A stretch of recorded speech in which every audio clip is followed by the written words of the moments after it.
Retour dans cette émission avec nos invités. Ferdinand Ité, il est le directeur de publication du journal L'Alternative.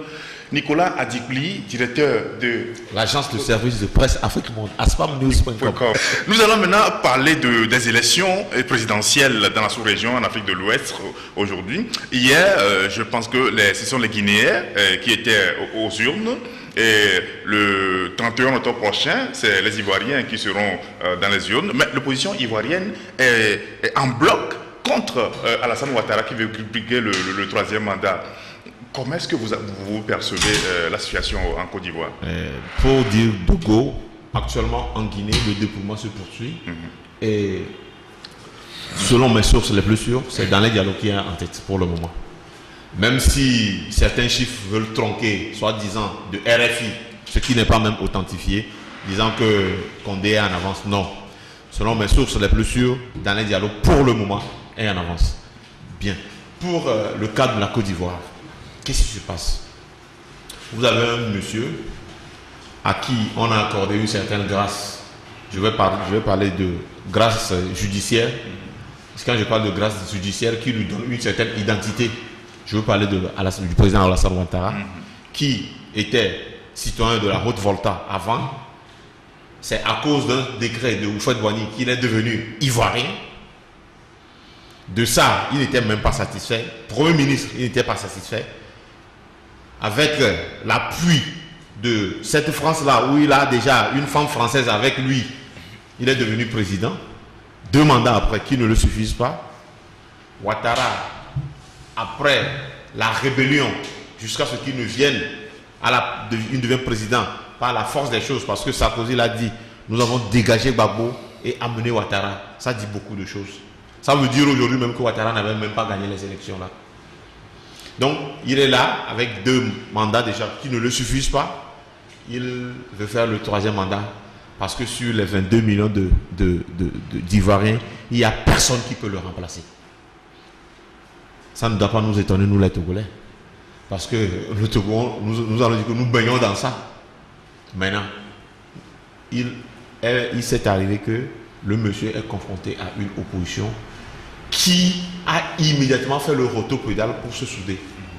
C'est aussi ça. Parce que quand vous êtes en face de les gens qui sont intelligents, vous allez voir qu'ils adoptent des actes intelligents. C'est ce qui s'est passé. Une opposition où on croyait qu'elle était divisée, parce qu'il y avait des articles qui circulaient déjà. Ouattara fait face à une opposition qui était désordonnée, une opposition qui était désabusée, une opposition qui n'avait pas une vision. Mais aujourd'hui, on se rend compte que non, que c'est une opposition qui a automatiquement fait un rotopédalage pour au moins se concentrer sur l'essentiel pour aller au bon compte. Tenez-vous bien, les propos de Ouattara aujourd'hui prouvent à suffisance qu'il y a des médiations pour qu'on puisse reporter les élections. Mais Ouattara n'est pas dans cette logique. Et pour lui, quand va démarrer, il va aux élections. Ce qui m'a tiqué, c'est la perte de l'opposition à Abidjan. Il y a Covid, oui. Mais les gens sont allés où il y a les élections. Regardez comment les gens sont sortis massivement. On nous a dit combien de cas d'augmentation du taux de Covid il y a à Abidjan. Il n'y en a pas. C'est vrai, Covid existe. Mais les gens sont allés au stade là. Donc pour dire aujourd'hui que cette réaction de l'opposition ivoirienne donne de leçons bien, fait apprendre à certains qui se disent de l'opposition aussi. Parce que c'est une leçon, comme on l'a dit, on peut le dire, c'est une leçon que l'opposition ivoirienne était. Même si aujourd'hui nous sentons une certaine fébrilité, il y a quand même une certaine cohésion pour aller au boycott, bien une certaine unicité d'action pour dire non à Ouattara. Et c'est ce qui est fondamental. Oui, on dirait que cette dynamique manque dans certains pays comme le Togo, la dynamique de l'opposition ivoirienne. Ah oui, mais le Togo, c'est un cas particulier, avec une classe politique particulière, où tout le monde est intelligent, tout le monde a la solution, personne ne veut être sous l'autre, et puis c'est plein d'affairistes, il faut avoir le courage de le dire. Et puis il y a un manque de culture politique au Togo, le fossé est très grand. Et ça aussi, les gens oublient de le dire.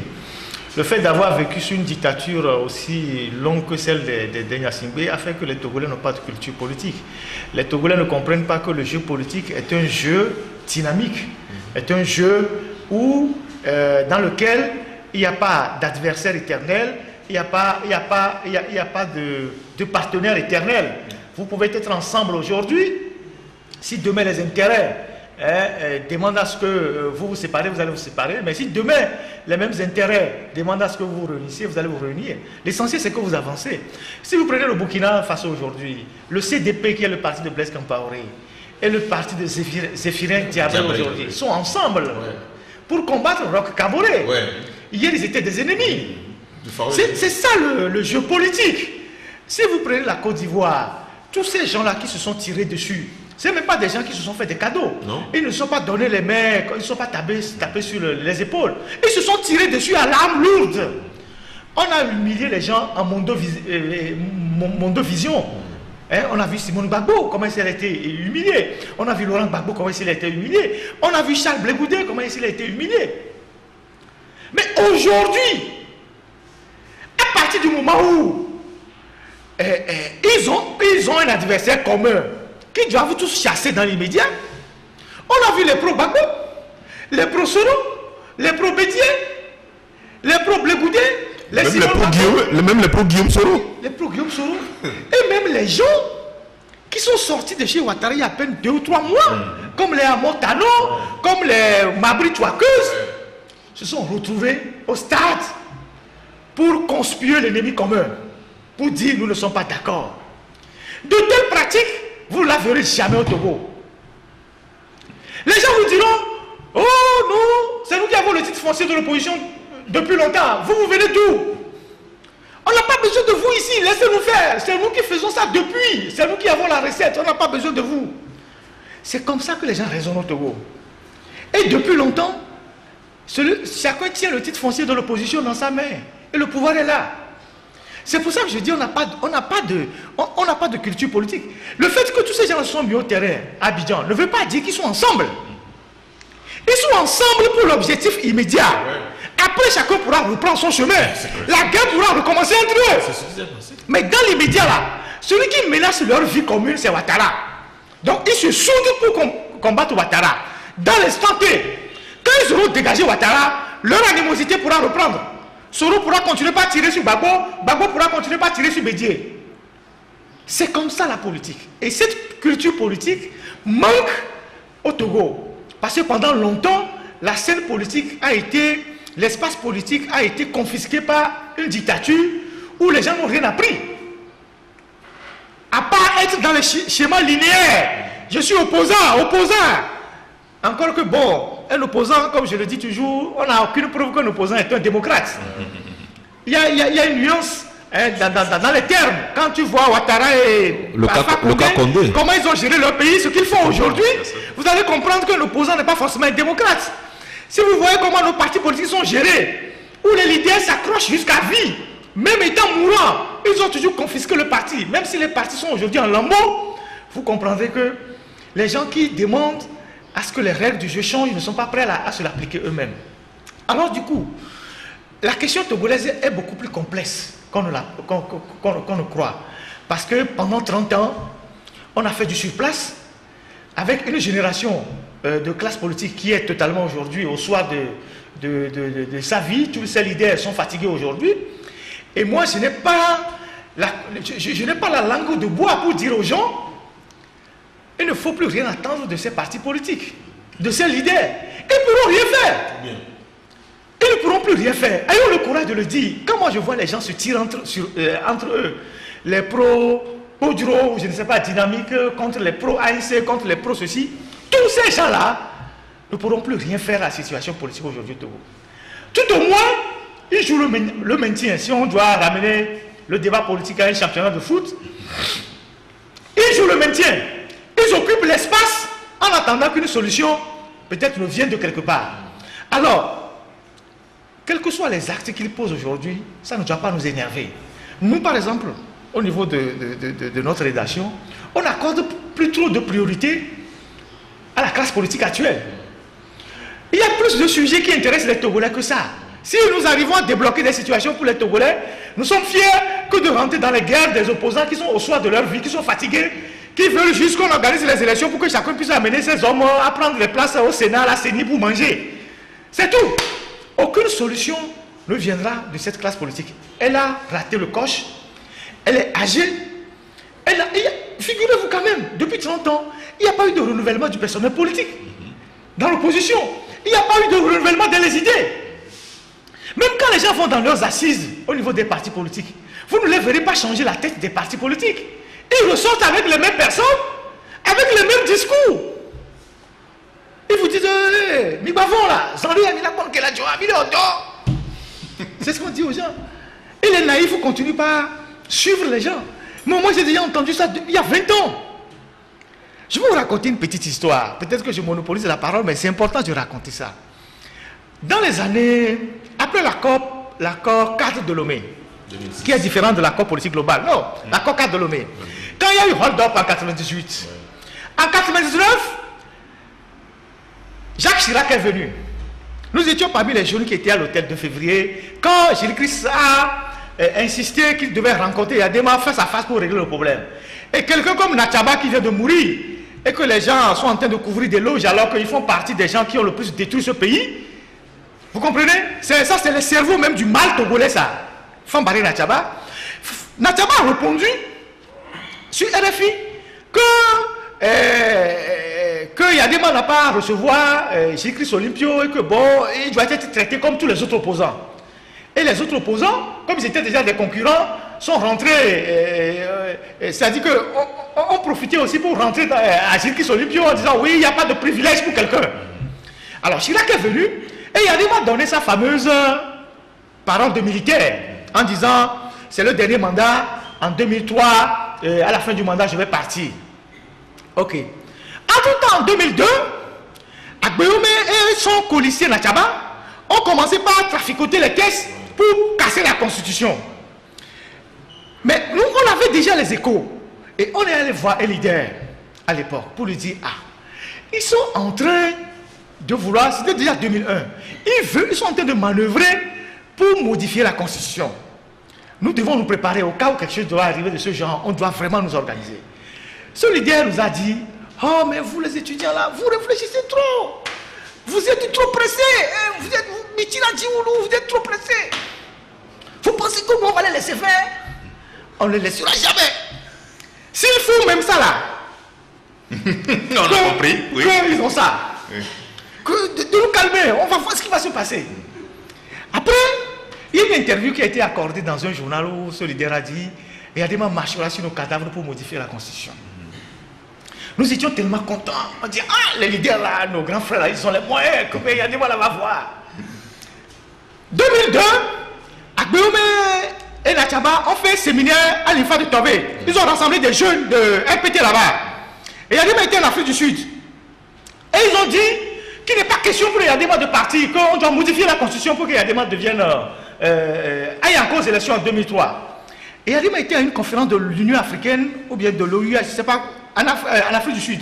Il a été rapidement interpellé par les médias français. Et Yadema a dit non, que lui, il est en Afrique du Sud, ce qu'on a dit au pays ne l'engage pas, que c'est Agbéomé, Natchaba qui ont dit ça, que lui, il maintient sa parole de militaire. Alors en 2003, fin 2002, quand ils se sont rassemblés pour casser la constitution, les leaders qui nous ont dit d'aller nous calmer, que non, qu'ils vont agir là, c'est nous qui les avons informés, ils étaient en train de dormir. Parce qu'ils ont profité de la fête d'année quand les gens étaient occupés à organiser la fête pour casser la constitution. Donc, les incantations des leaders, on a déjà entendu ça. Vous comprenez? Les Togolais doivent comprendre que la résistance qui doit se faire dans ce pays pour la libération doit être une résistance citoyenne.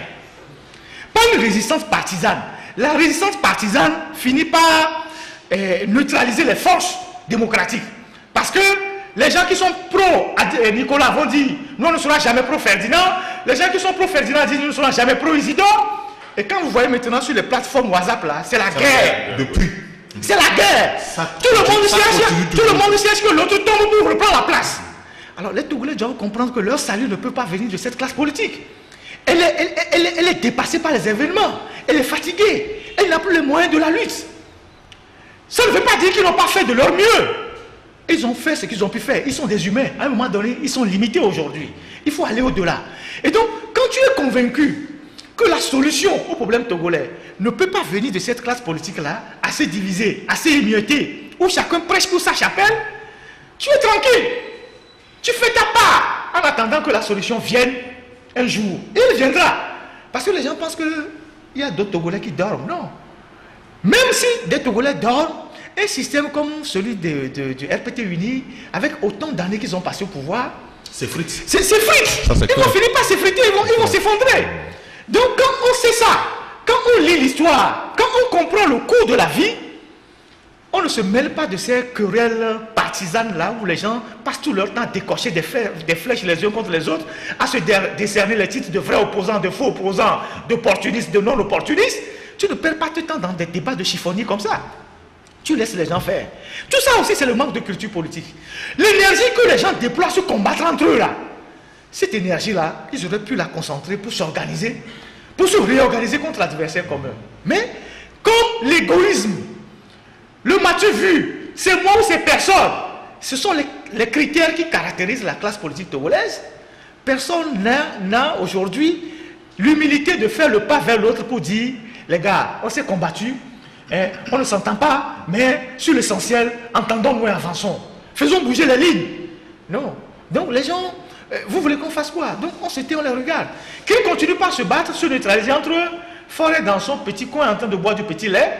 Et puis bon, si personne ne vient le déranger, il nommera qu'il veut ministre, il fera ce qu'il veut du pays, personne ne lui dira rien. Merci beaucoup Ferdinand, d'avoir été très long. Ouais.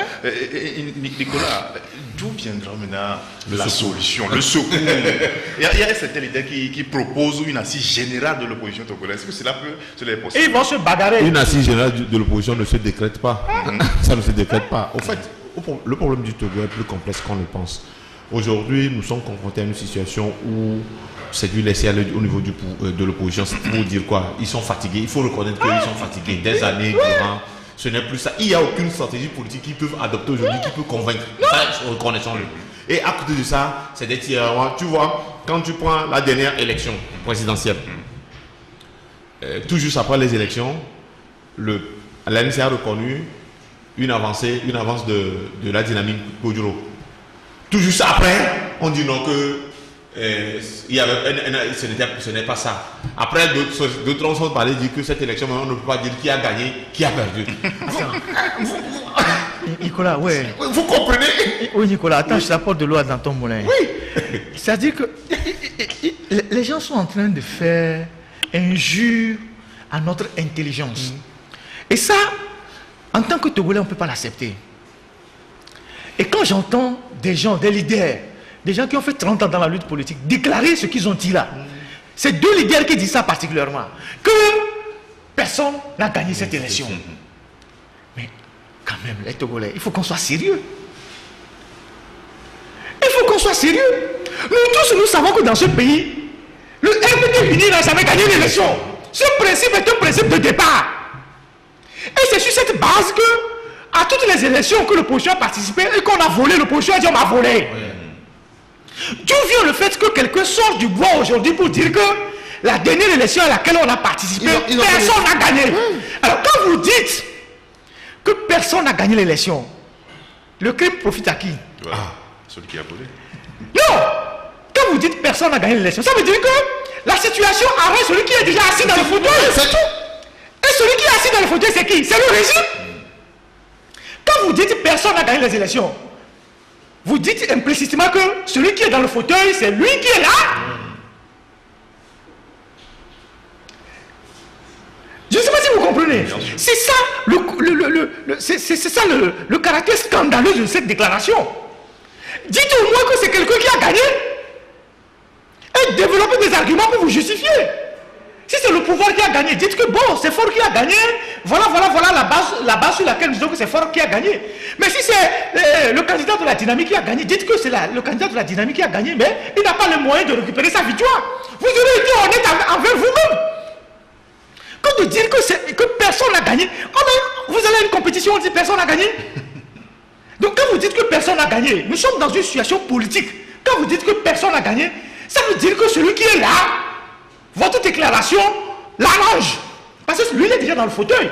Puisque lui n'a pas quitté le fauteuil pour compétir avec vous. Il est assis dans le fauteuil. Et on espère qu'il y ait un nouveau président pour que lui se lève du fauteuil, pour que le nouveau s'asseye. Maintenant, quand vous dites que personne n'a gagné, ça veut dire que lui il est déjà assis, donc il continue de s'asseoir. C'est comme ça. Donc votre déclaration va à son avantage. Il faut que la classe politique togolaise cesse c'est-à-dire d'embrouiller les gens. Parce que nous sommes plus intelligents que ces gens de choses qu'on est en train de nous raconter là. Que personne n'a gagné une élection. Une élection, ce n'est pas un match de football, on va dire qu'on a joué un match nul. Nicolas, tu peux Merci. Bon, apparemment, tu as tout dit. C'est des réalités qui font qu'aujourd'hui, vous vous rendez compte que dans ce pays, l'opposition, comme l'a dit Fernand, on ne sait plus ce qu'on peut attendre de l'opposition. La solution viendra de cette stratégie politique où tout pouvoir va s'effriter de lui-même. Et je voudrais savoir pour la conclusion de cette émission, nous arrivons presque à la fin. Oui, vivement que aujourd'hui, on ne peut plus dire qu'on attend quelque chose du pouvoir sur le plan de l'éducation. On ne sait pas comment nos enfants vont aller à l'école. Aujourd'hui, nous allons attendre le 2 novembre là pour voir ce qui va se passer.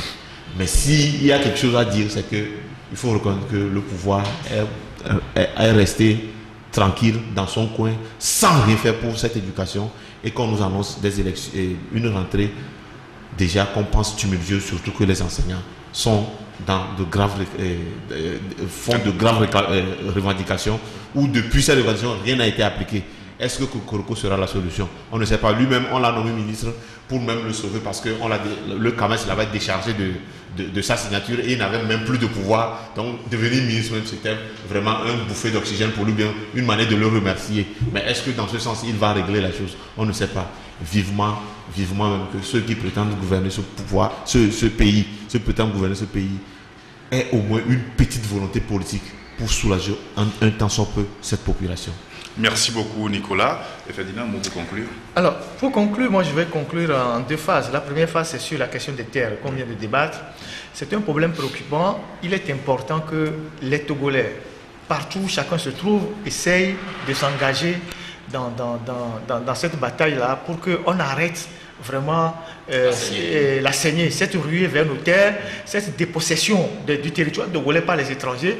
Ça ne veut pas dire qu'on est xénophobe, non. Et ce qui nous appartient doit rester aux Togolais. Il faut vraiment qu'on se batte là-dessus. Maintenant, sur la classe politique de l'opposition, on vient de faire le diagnostic. On n'est pas dans la complaisance. Quand nous sommes sur ce plateau-là, on dit les choses telles qu'on le pense. On ne prêche pas pour telle chapelle ou telle chapelle. Nous, on fait un constat et c'est un constat de bon sens. Et aujourd'hui, attendre quelque chose de cette opposition-là, dans son état actuel, c'est comme espérer le retour de Jésus. On ne sait pas quand est-ce que Jésus va rentrer, mais je pense que les Togolais peuvent arrêter de se battre entre eux par rapport aux hommes. Tel leader est le meilleur, tel leader est ceci. Ils ont passé 30 ans à faire ça. Ils ont passé 30 ans dans l'opposition à faire ça. Il faut redéfinir les règles du jeu et reconstruire une dynamique de résistance par rapport au régime. Mais une dynamique qui tourne autour des valeurs, plutôt que des hommes. Parce que les hommes, on ne sait pas véritablement ce qu'ils veulent. Quand vous créez des mouvements, on a vu ça avec les événements du 19 août, on a vu ça avec le CST. Nous sommes les organisateurs du CST. Je sais ce qui s'est passé au CST. Dès que le mouvement a pris et que les hommes politiques sont partis pour négocier, ils n'ont rien ramené. Et ça s'est passé avec le 19 août aussi. Et donc, il faut que le peuple apprenne à régler ses problèmes lui-même. Quitte à ce que, bon, si dans la dynamique, un leader émerge et que ce leader correspond aux aspirations du peuple, tant mieux. Vous avez vu en Côte d'Ivoire là, lorsqu'on a lancé le mot d'ordre pour la désobéissance civile, vous avez vu les images, vous avez vu ce qui se passe? Oui. C'est ça un peuple courageux. Les gens sont en train de prendre leurs responsabilités, sans forcément attendre le mot d'ordre de quelques leaders, que ce soit bien de voir un leader devant.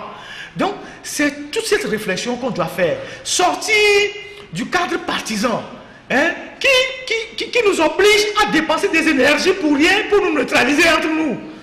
Vous voyez les guerres sur les plateformes WhatsApp là, tous les jours. Vous avez n'importe... Les Togolais, la seule chose qui caractérise les Togolais, c'est que tout le monde est spécialiste de tout. Ouais. Vous avez les gens qui sortent avec des théories, vous imaginez, mais d'où est-ce qu'ils sortent avec ça? Et depuis là, on est sur place. Donc, il faut sortir de tout ce théâtre-là, cette théâtralisation de la lutte, ces incantations, pour réfléchir posément à la manière de reprendre la lutte pour mettre en difficulté le régime. Sans ça, la guerre pro-Podro, pro je ne sais quoi là, ne nous conduira nulle part. On a déjà fait 8 mois, après le 22 février, bientôt c'est la fin de l'année. Le mandat de Faure, qu'il soit usurpé ou pas, continue de faire son petit bonhomme de chemin. Dans 4 ans, on vous dira que nous sommes encore à la veille de nouvelles élections. Les mêmes opposants, si entre-temps ils ne sont pas fatigués ou vaincus par l'âge, ils vont vous dire qu'ils sont encore candidats, investis par leur parti politique, ils vendront du vent aux populations, on se retrouvera toujours à la situation hantée. Donc il faut que les gens réfléchissent. Il faut que les jeunes, qui sont les victimes de ces situations, parce que les gens qui sont nés en 2000, non, les gens qui sont nés en 90, ils ont 30 ans aujourd'hui.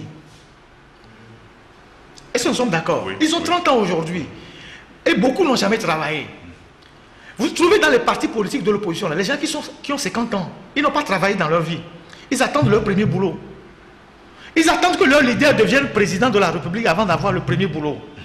Les gens ont trouvé leur premier boulot en étant conseillers dans les mairies, comme élus locaux.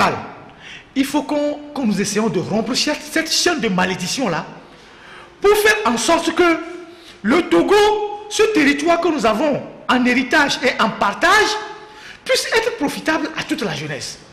Et c'est ce message-là de conscientisation que nous devons lancer aux jeunes. Et les jeunes doivent se prendre eux-mêmes en charge, plutôt que de croire que c'est un leader qui va débloquer la situation pour eux. Tant qu'on n'aura pas compris, on restera là, à cultiver dans le champ des leaders, à se battre pour eux, à dire qu'ils sont nos dieux, et à la fin, ils feront leur vie, et nous ne ferons rien. Voilà ce que moi j'ai à dire. Merci, monsieur. Était avec nous dans cette émission. Ferdinand Haïté, le directeur du journal Alternatif. Ferdinand, merci d'être passé. Nicolas Adigli était également dans cette émission. Un plaisir. Merci. À la prochaine. Fin de cette émission. Nous disons merci également au technicien Henri. Nous disons merci à Théo Adogli et le chef caméraman Marc Azangban et les stagiaires qui nous ont également aidés à préparer cette émission. Merci et portez-vous bien. À la prochaine.